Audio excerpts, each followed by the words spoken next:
Well, once again, Knights fans, and welcome back to FDUKnights.com here with head coach Eric Teepe for week 2 of the FDU Women's Soccer Report. Coach, 1-1 last week in Texas, an exciting comeback win against UT Rio Grande Valley on Sunday, then a 3-1 loss to UNLV. What did you see overall from your team's performances?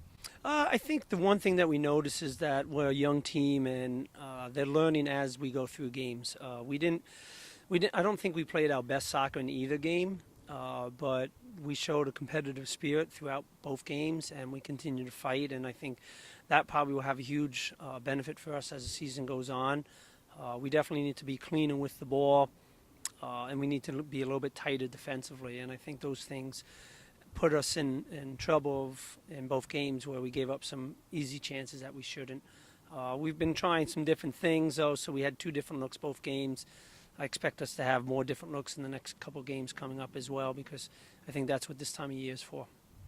You mentioned building and having the compete level throughout both contests. Is it important for a team that's featuring a lot of newcomers?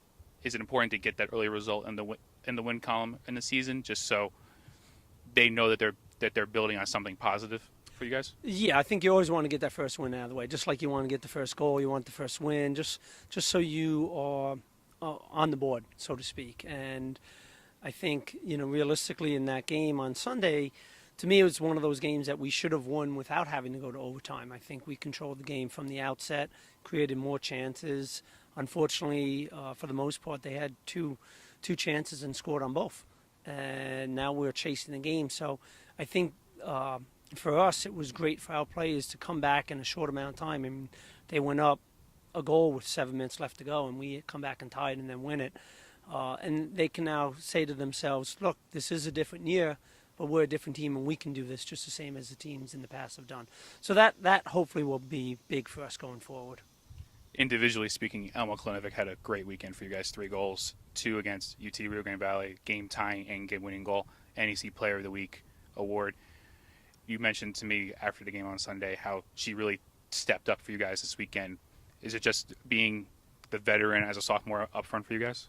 I think that's one of it. I think another piece is, we've talked to Elma a lot about being able to make it through games. I think last year she had a lot of nagging injuries and I don't think played 90 minutes in one game. I think she got a couple games where it was maybe 75, 80 minutes, and then that was followed by a game of 40, 45 minutes. And she played all 90 minutes in the game on Friday and then came back and played, 85 out of the 93 minutes on Sunday. So I think that is a huge step for her. I mean, she's got all the talent to do that all year long, but she's got to be able to stay on the field. And I think her ability to stay on the field this weekend showed him what she can do when she's on the field.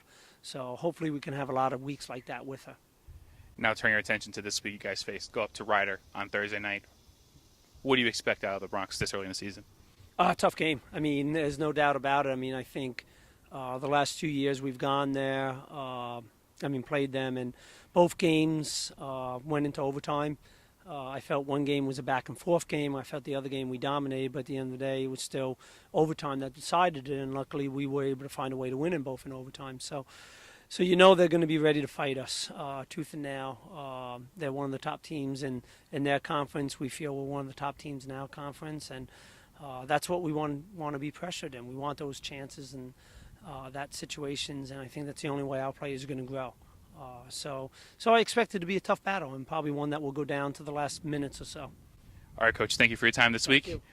Knights fans, Knights return to action at Ryder on Thursday night at 7 p.m. You can follow along all season long on FDUKnights.com.